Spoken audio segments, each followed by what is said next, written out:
জননেত্রী শেখ হাসিনার সরকার, আমাদের প্রধানমন্ত্রী জননেত্রী শেখ হাসিনা। আল্লাহ রাব্বুল আলামিন আমাদের প্রধানমন্ত্রীকে বুঝ দান করেছেন যে এই কঠিন মুহূর্তে কোরআন এবং হাদিসের আলাপ আলোচনা শুনে মানুষ তার অন্তর থেকে আল্লাহর কাছে যখন পানা চাইবেন, ঠিক সেই মুহূর্তে আল্লাহ রাব্বুল আলামিন আমাদেরকে এই কঠিন মহামারীর হাত থেকে রক্ষা করবেন।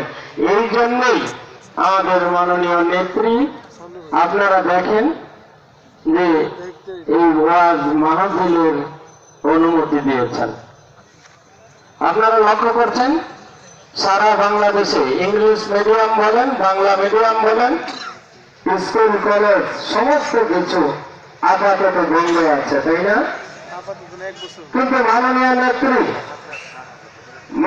নেত্রী এটা উপলব্ধি করেছেন যে